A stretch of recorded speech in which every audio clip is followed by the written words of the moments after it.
Hi guys, welcome back to my channel, and today is day 27 of 100 machine learning project, and today we will be discussing about content based filtering, a super cool technique used in recommendation systems.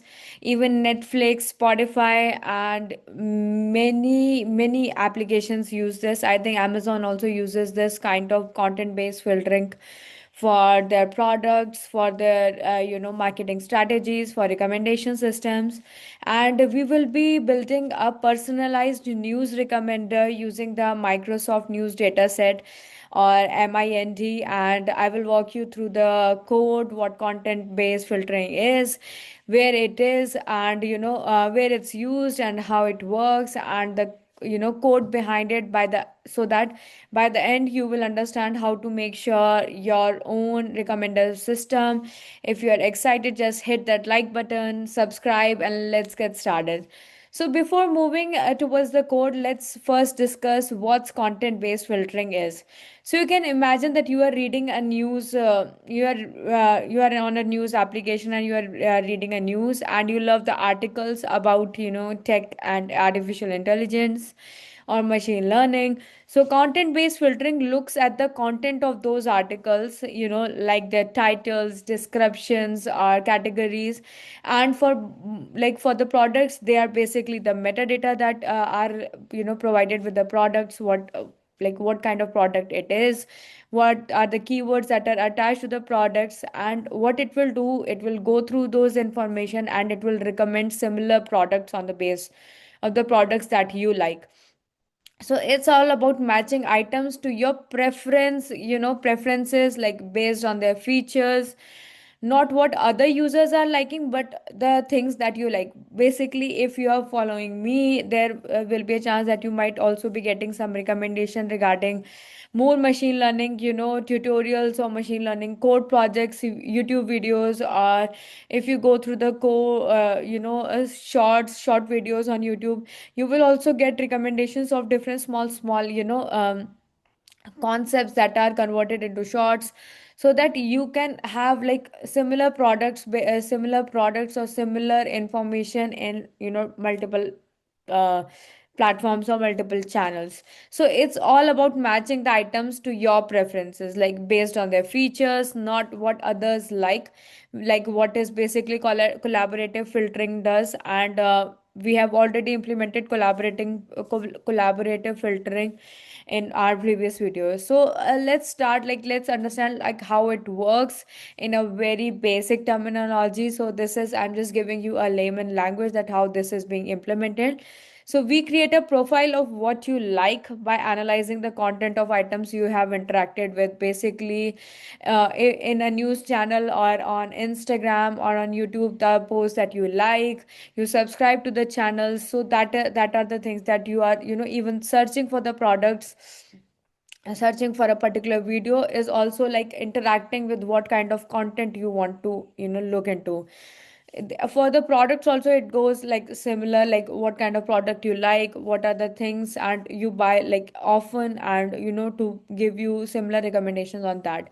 So we compare the profile to other items in the system using a similarity measure. If you remember, in collaborative filtering, we were also calculating the similarity measure. Even we have talked about the cosine similarity feature, like how this thing uses in different LLM models and beam search as well. So we recommend the items more similar to your profile, and this approach is very good because it's personalized and works even if you are a new user with no prior data. So if you are a very new user and you don't know like what kind of information does it have, or if like news application like Google News to suggest relevant articles, like streaming platforms like YouTube or Netflix to recommend videos based on what you have watched. It's not what everyone is watching, it's about what you have watched. Even if you have seen like in the I think newest update on the UI of Netflix, you can see, because you have, they are also recommending, because okay, this is because you have watched this movie, so there are like similar movies that will come in the down carousel, so you can choose like one of the movies which is similar to it. And even e-commerce sites to suggest products, similar to ones you have viewed, even Amazon, and I think multiple more good applications or websites use content based filtering to suggest and recommend good information. So basically, let us get started on developing the code, and see how it goes, how to build the content based filtering. So what we will do, like, we will go through the process first, and then we will start implementing, like going through one thing at a time. So we as I told you that we are using the MIND, like Microsoft, I think Microsoft dataset, which is news dataset, because we are trying to make a news builder for this. So we are using the MIND dataset that is available on Kaggle, which has like news articles and user interactions. And this is how it's going to go. We are going to load and pre-process the dataset. Basically, we will clean the article titles and abstract the focus of on meaningful words, on the keywords that what it aligns to. And then we will extract the features like convert text into numbers using a technique called TF-IDF, that we will be talk about, like term frequency, inverse document frequency, that we will talk about in a little bit. And then we will build a user profile, because you have to understand, use articles, a user likes to create a profile of their interest, because a profile, what a user already have a profile, but to have a profile, to understand what a user likes, so we will create a little bit of context, we will add little bit of context to that particular user, that what they like, what they have already purchased, what kind of items they have interacted to. And on the basis of that, we will be implementing our recommendation system for similar products or similar articles or similar, anything that you want. It's basically a simple thing that our content based filtering actually does. So then we will find articles like more similar to the user's profile, and then we will also check how good our recommendation systems are, and show them in a chart, or maybe you can also use cosine similarity to, so the key algorithm like we are using is like for TF-IDF, like with cosine similarity, and that we have already used in multiple previous videos. So let's just basically understand the magic behind our recommender system is the term frequency inverse document frequency. Basically, this turns text into numbers, and it gives each word in an article a score based on how important it is. If you guys remember that in LLM model training and the BERT also, we need to give even in the text generation also, we need to understand, we have to give the model a good understanding of of the letters of the words that it have. Like for example, my name is Rupal Dikshit, so name and Rupal Dikshit will get higher priority, or higher score, that these two things are more important in this sentence. So how important is this? On the basis of this, the numbers are given. Like words that appear a lot in one article but rarely in others get higher scores. So we focus on unique terms like AI or election, rather than common words like the, is, or maybe the helping words, like that.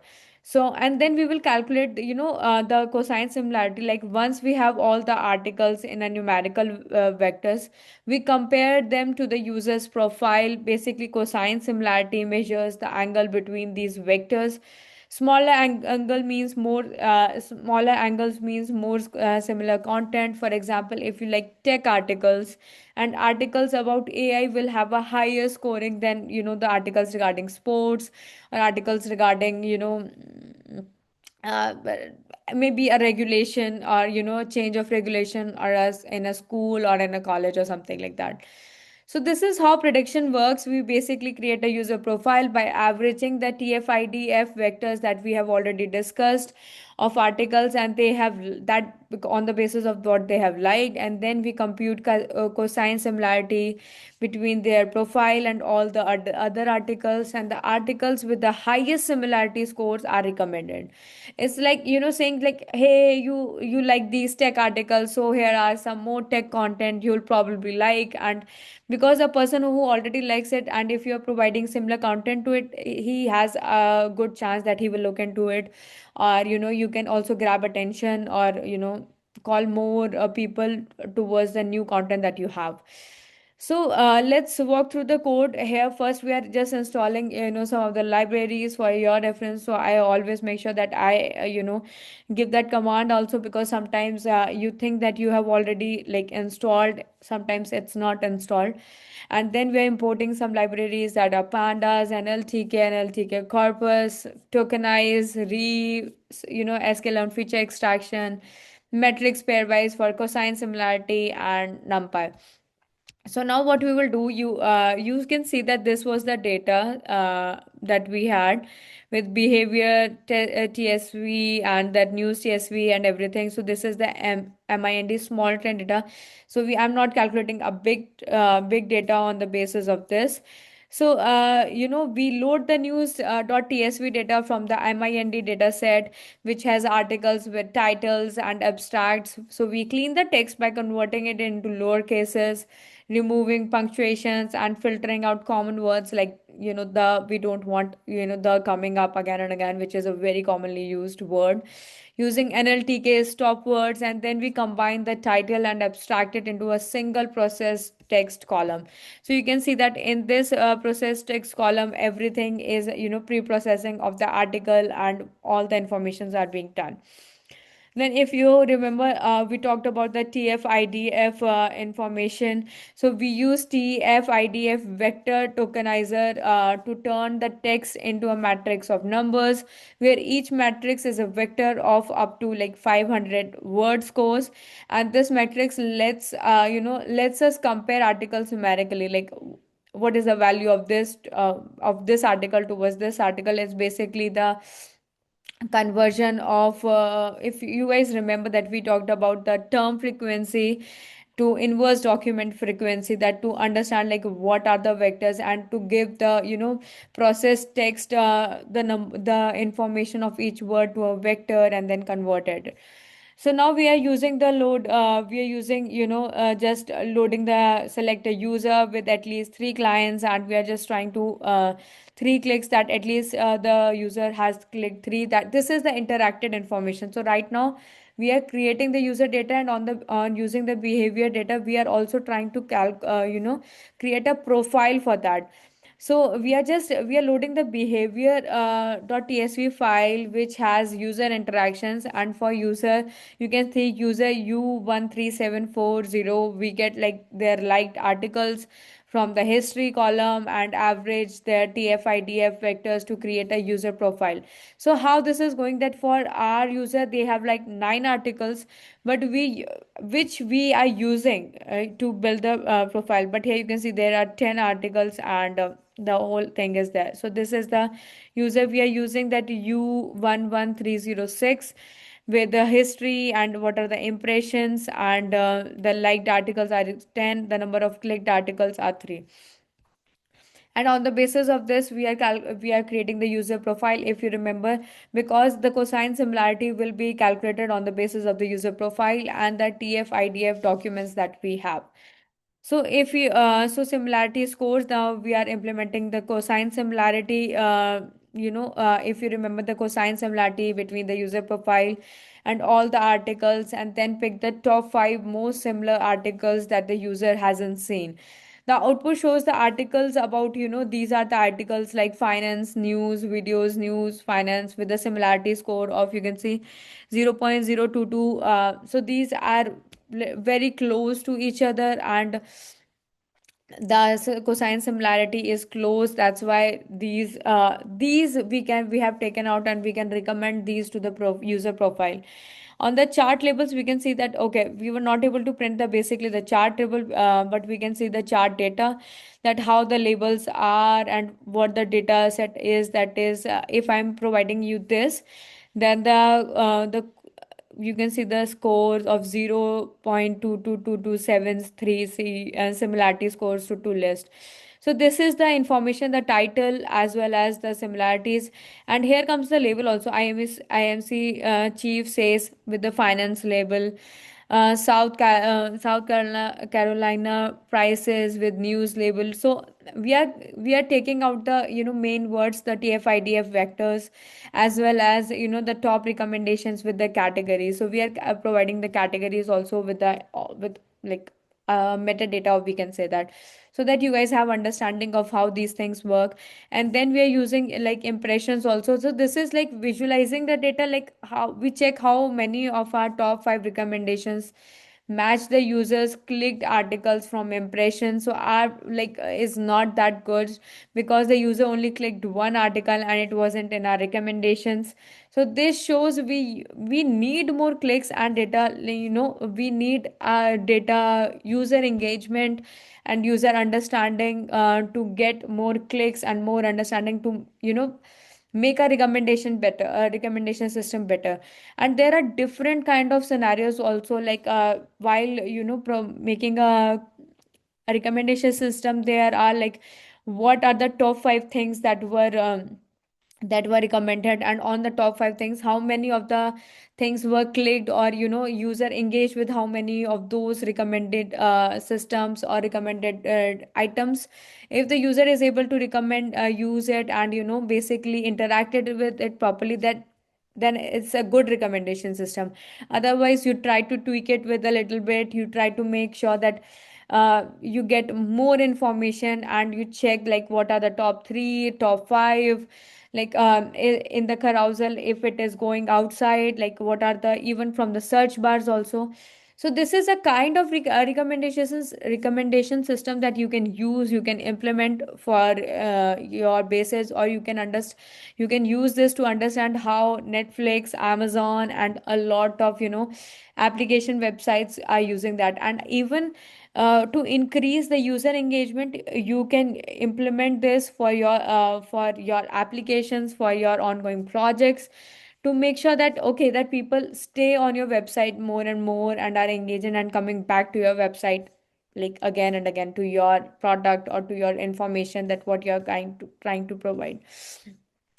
So this is the scenario that I wanted to share with you. This was the project, because I remember that we have already worked on the collaborative filtering. So I wanted to make a video around regarding the content based filtering.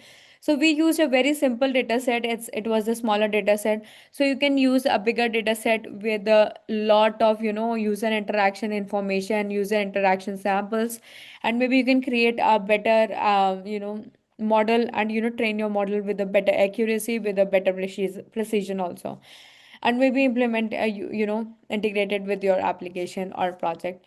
So this is it for today, and I hope you like this video. And if you have any comments, if you have any suggestions of that you want me to consider, or if there are any project ideas that you want me to develop, or you are developing and you want me to collaborate on that, please reach out to me over the comments. I will definitely try to do that.